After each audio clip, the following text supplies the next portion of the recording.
All right, this is the last show we're going to have this logo showing because we're not going to be at Camelback Ranch next time I talk to you. We're going to be back in LA, either Anaheim or Los Angeles. So let's fade that out and bring in our memorabilia, our official memorabilia. That's memorabilia too. Our official memorabilia this time, a 1977 Dodger baseball card from Topps of the Hall of Famer, Don Sutton. Wow, you can't beat a Hall of Famer card, can you? That was pretty well centered too, I think. I don't think it's mint or anything like that. It's not gradable. I don't think I would grade these. I'm not a grade guy. I like to just have the damn paper, okay? And yes, I can use cuss words because this time the podcast is not for kids. And I'll tell you why a little later. All right, there he is, Don Sutton, 1977 Topps card. Oh, I love it. Let's start the show. We got a lot to talk about. Last games at Camelback. Do it.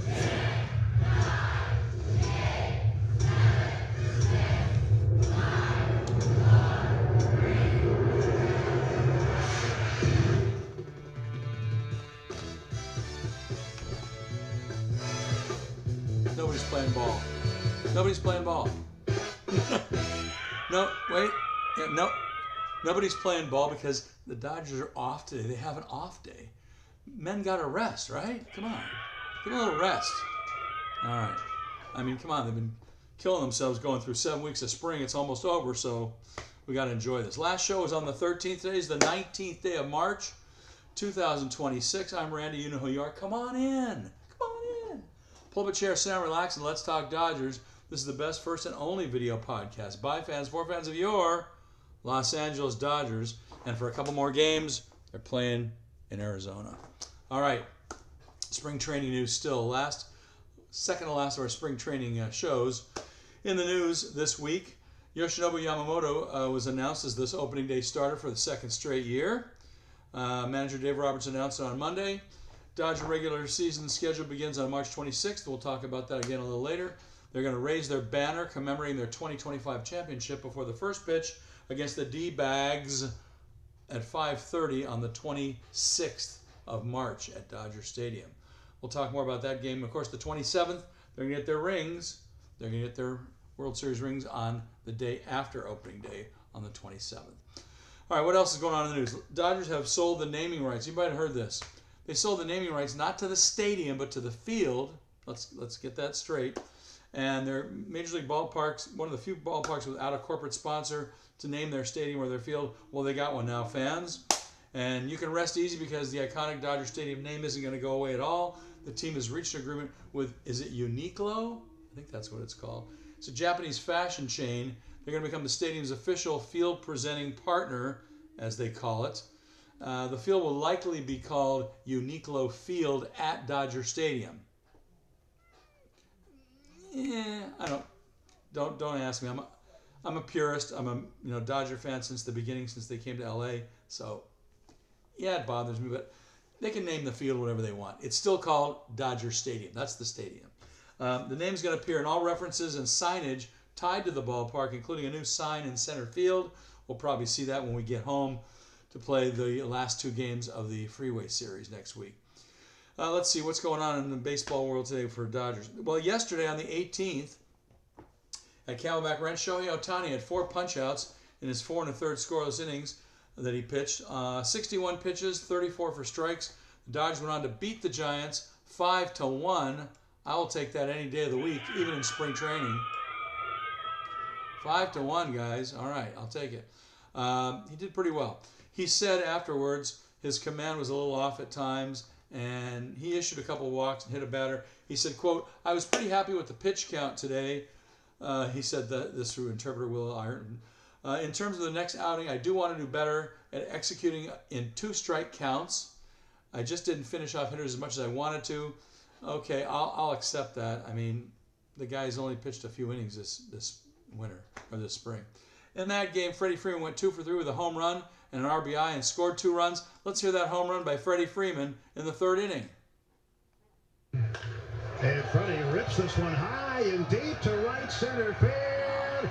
Gone. His first home run of the spring. 3-0 Dodgers. I like it. I like it. That was cool. That was cool. Anytime Freddie Freeman hits one, it's always a fun thing. Also in that game, Nick Senzel hit a home run with two RBIs and a run scored. So that was pretty cool. And like I said, Dodgers beat the Giants 5-1 yesterday. They're on the winning track already. Okay, injury report. Just a quickie here. We just update it whenever the Dodger update there, so why not? These were updated on the 17th, on St. Patty's Day, the other day. Okay. Right-hander Evan Phillips with his recovery from Tommy John surgery. He's expected to return in the second half of the season. Status is that he underwent Tommy John surgery in June last year, so he threw his first bullpen session to a squatting catcher this week on March 17th. So way to go, Evan Phillips. All hands on deck. We're going to need everybody this year. Also, infielder outfielder Tommy Edman. You remember him, recovery from his right ankle surgery that he had. They're expecting him to return possibly in late April. That's not bad. His latest status is that he underwent a procedure on his nagging right ankle in November. He's taking on-field batting practice now. He's progressed to straight line running on the field as of this week. He's not cornering yet to turning bases, but he's straight line running, so that's an improvement. He says he feels great when he's talked to all the people in the interviews, in the press and everything, so he's doing well. They're going to ramp him up slowly because why? We got a zillion guys on this team and on the shuttle coming up and back between minors, so we don't need him this second. All right? And the last guy they updated this week, March 16th they did it, Gavin Stone. You might remember he's recovering from right shoulder surgery. He's expected to return possibly in the first half of 26. They don't know yet exactly a time. Again, they're ramping up pretty slowly like they are Snell.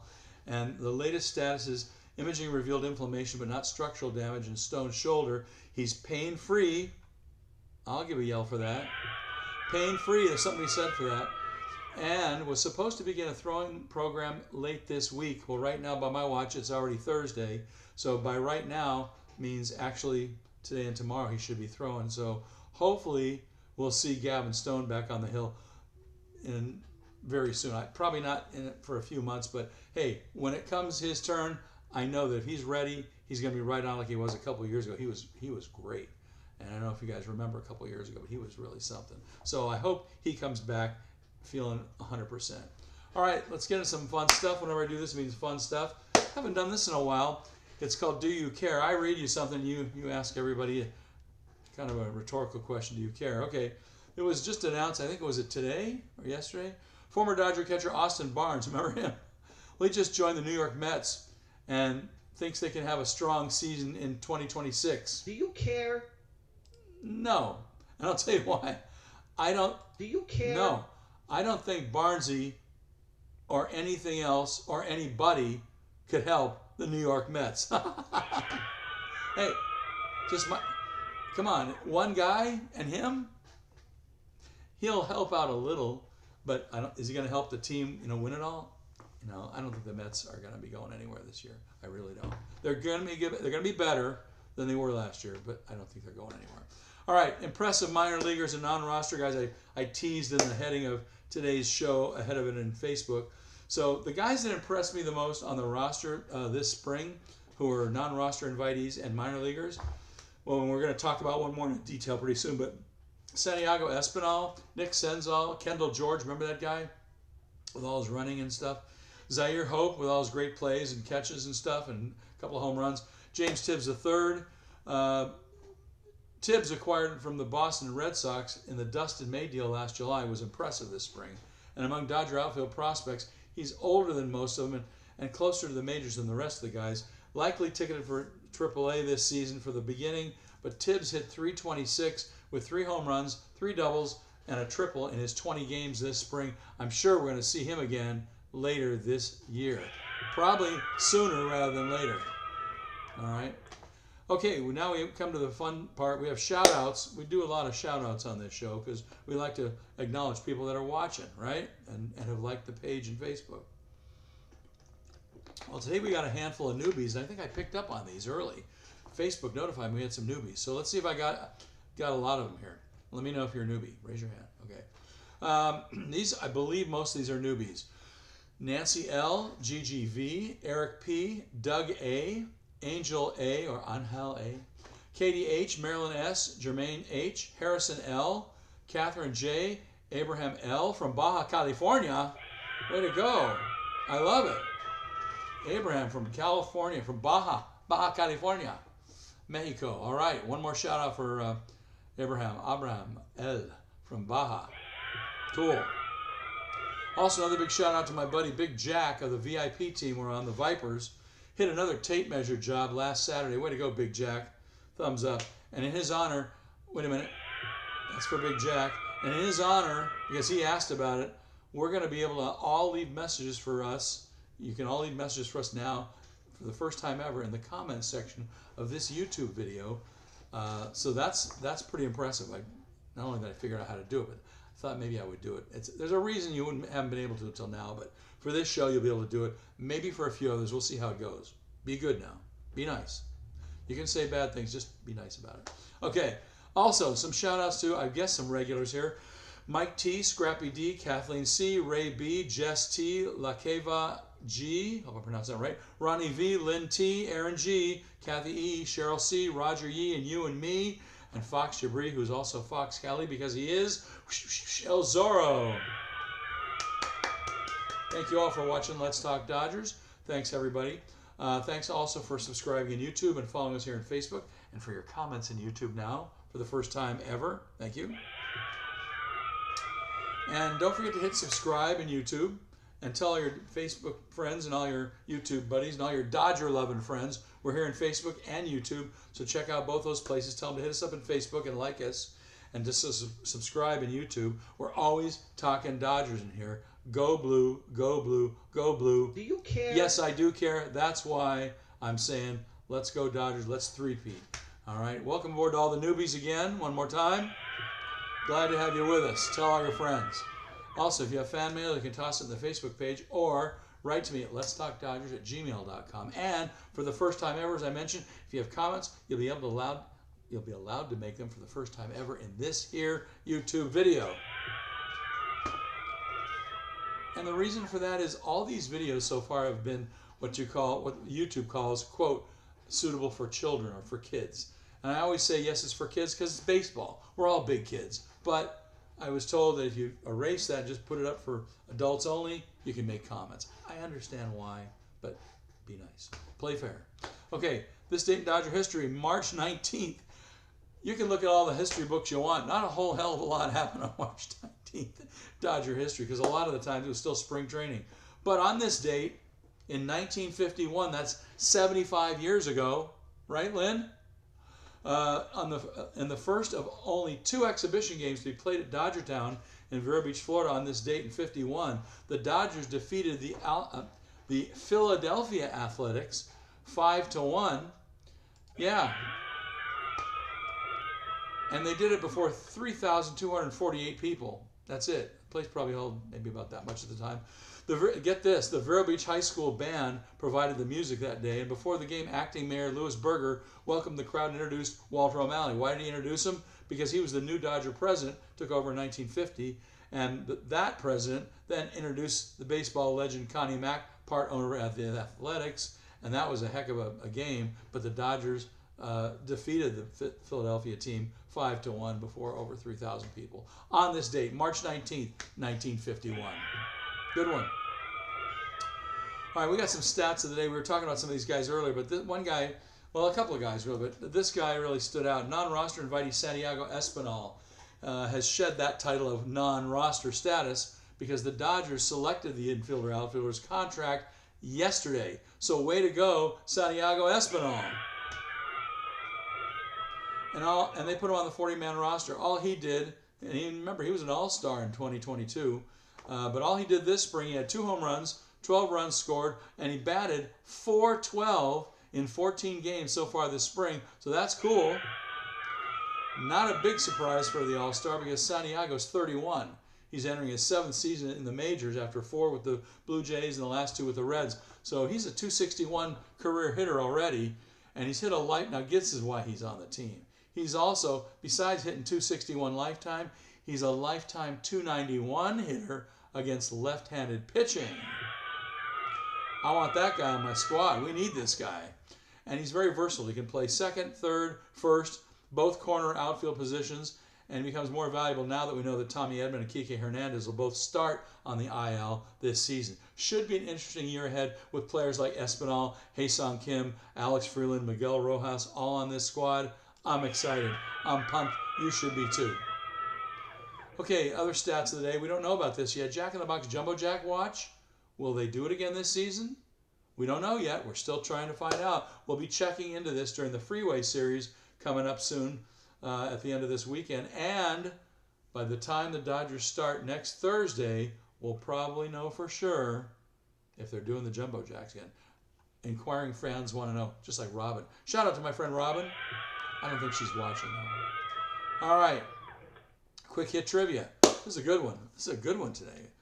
We're taking us back to this baseball card. This guy was on this team. Wow. But this is a different kind of a question. Okay. We all know, especially if we were there, the Yankees defeated the Dodgers 4-2 in the 1978 World Series. I know. Lynn knows. We were there. We were there crying in everybody's beer. The question today was, who was the series MVP that year? I'll make it easy for you. Multiple choice. Was it A, Bucky Dent? Was it B, Greg Nettles? Or was it C, Reggie Jackson? We'll tell you in just a few minutes. All right? Okay. Secret stuff. People have been asking me, so here we go again. There are several different ways to watch Dodger games for free, for nada. And I'm going to repeat them again up until the season starts. And then I'm going to refine the list after the season starts to see who's left, because all these guys may not be doing it still. Number one place I like to go is tvpass.org, tvpass.org. It's one of the newer ways to watch for free, and later you pay. tvpass.org, when you bring it up on your screen, you scroll down in alphabetical order to see a Spectrum Sports at LA station at number 139 or whatever it is, 138. This system also carries MLB Network and other great stations. You can watch it maybe for a couple of 3 days, but then they'll start to charge you. It's supposedly $15 a month. That's not bad. And you get about 177 channels on the system. And by the way, it's also $100 if you want to pay for a whole year, for 12 months. So if you have nothing but just internet in your house and you want to do something and watch 177 channels, which I believe mirrors the silver package of Spectrum, it's about $100 for the whole year, or $15 a month. That's a pretty good deal. You get a ton of stations with that. All right. Another way would be the URL that mirrors TV Pass. It's called the TV App, thetvapp.to. And this app actually uses feeds from TV Pass, but their sports area is completely different. They have way more sports stuff on this one. So check that out when you can. It works on all devices and smart TVs also. These days they're showing a 3-day trial period. You have to check in and set it up, but it's very cool, thetvapp.to. Another one is an overseas betting site we've been talking about forever. It was called MLB 66 when it first started. It's now called MLB24ALL.ir. But like I said, they're having all their problems in Iran with the war going on, so they may not have it functional. Check it out and see. I'm going to try it on tomorrow's game just to see how it is. All I can tell you is they weren't running spring training games last time I checked. Another cool one is also free. It's called MLB Streams. You can find it at this URL address. No W's, just put in MLBwebcast.com. MLBwebcast.com. They're broadcasting spring training. It works great. It drops once in a while, but you have to pick it back up after an hour or something, but it's not a big deal. And the other great way to watch is the one, if you're right here in Facebook with us, it's one that it started calling themselves Blue Live Stream, which was a page in Facebook. It's now gone and changed its name to BLS, but you still have to be invited by somebody in the group, so you can call me up anytime, write to me in Facebook or YouTube or wherever, and hit me up if you need to join. Now they've been rather spotty for spring training, so they're trying to get their act together, but they should be okay now. I've watched them this week. They've been on pretty good, and we hope they'll be back for opening day. I think they will be. And they're very good when it comes to Apple TV games because they have them all. Nobody else has them in the whole system I just named except for those guys. So it's pretty cool. BLS in Facebook. All right. Let's get you out to the ballpark. They're not playing today. No game today. That's why we're here, to entertain you. But tomorrow, the 20th of March, Yoshinobu Yamamoto is going for the Dodgers. And we don't know who's going for the Padres. They haven't announced it yet. But that game's at Camelback Ranch at 6:05 p.m. Mountain and Pacific time, because we're on the same time now. Pacific Daylight Time and Mountain Standard Time. 6:05 on Sportsnet LA. Saturday, Last game at Camelback Ranch on Saturday. I'll show the logo one more time. There you go. Last chance for Saturday at Camelback Ranch, the 21st of March. No pitchers announced as yet. We're playing the A's at Camelback Ranch. It's an 11:05 start. They moved the game back because they know it's going to be about 108 degrees in Phoenix that day. So the final game at the ranch this year is against the A's at 11 o'clock a.m. Saturday. You get that? Okay. All right. Now, your team, the Dodgers, 18-9 in spring training this season, or 19-9 if you care to count that game against Mexico. It was an exhibition from the World Baseball team, the Mexican team, and we won that game. So I do care to include it. Thank you very much. So we're 19. I call it 19-9, even though the stats. Why didn't the stats count for that game? They count for all the other meaningless spring games. Don't ask me why. All right. Then the team blows into Anaheim for 1 against the Angels on Sunday. And then Monday and Tuesday, the Angels again at Dodger Stadium. Okay, you got that? The Freeway Series is 1 in Anaheim and 2 in Dodger Stadium. So that's the way that's going to work, Sunday, Monday, and Tuesday. Wednesday, the Dodgers have off, so they get to rest again. All right? Then, Dodgers' first regular season game, and listen very closely, Cheryl alert, Cheryl alert, Cheryl alert. Dodgers' first regular season game is Thursday, March 26th, 5:30 p.m. versus the D-backs at Dodger Stadium, not on Sportsnet LA. Cheryl alert, NBC4 in Los Angeles and the Peacock Network. So if you have Channel 4 or an NBC affiliate anywhere in the country, we're playing on NBC opening night. That's why the game's at 5:30, 8:30 Eastern, got it? 7:30 Central. But if you're up in the Washington area where Cheryl alert, where Cheryl is, my buddy Cheryl C., she can see it on NBC and the Peacock Network. All right. Quick hit trivia answer. A few moments ago, we told you a little about the 1978 World Series that Lynn and I watched and cried in our beers. Who was the World Series MVP for the 78 series that I saw in person? Was it Bucky Dent? Was it Greg Nettles? Or was it Reggie Jackson? Anybody get it? Wasn't Jackson. Nettles made a lot of plays. Wasn't Nettles. Bucky Dent. Bucky Dent. Hey, don't be cheering for the Yankees. Not on my watch. All right. Bucky Dent went 10 for 24, collected 7 RBIs in that series, even though Nettles made about 4 or 5 great plays in the field, and Reggie had 8 RBIs in that series to top everybody. But Bucky Dent got the trophy. All right. Other cool stuff. Don't forget, especially on non-game days like today, I tend to leave some pretty cool Dodger content about the team on our Facebook page from time to time, so check back often. This week, today, since we just mentioned a Dodgers-Yankees World Series, I'm going to go a year before that. I'm going to place up the highlights. It's a 30-minute film of the highlights of the Dodgers-Yankees 1977 World Series highlights. And I'm going to put that up, post it up right after I post this show. It's going to include this guy who was on the team then. That's our Hall of Famer, Don Sutton, and who I showed at the beginning of the show. So that'll be fun if you haven't seen it in a while. Yeah, I know we lost, but it's a World Series, darn it. So, or I can say damn it now, because this is not for kids. World Series, damn it. Dodgers won it in 77 and 78. I was there both years, man. So you got to watch some of that. But the highlights from 77 don't get talked about a lot. And before the 88 squad and before 2020 and all those World Series winners, it was believed, and before 81 even, it was believed that out of all those teams in the 70s and 81, that the 77 team was the strongest. I still believe it, even though we were lucky enough to win it in 81. But in 77, we had the bats. We should have won that one. So you'll get to see the highlights. And those of you who weren't around then, you'll get to see them too. All right, we're going to talk to you again soon, probably before the Angels series. So this weekend, probably do another show sometime. And I hope you'll come on back, pull up a chair, sit down, relax, and let's talk Dodgers. Tell all your Dodger-loving friends where we are on Facebook and in YouTube. And I will see you in a couple of days. So come on back, all right? Talk to you later. Thanks for watching. Let's talk Dodgers. See ya. God, I love Don Sutton. I watched him a lot. He was great. Go Blue.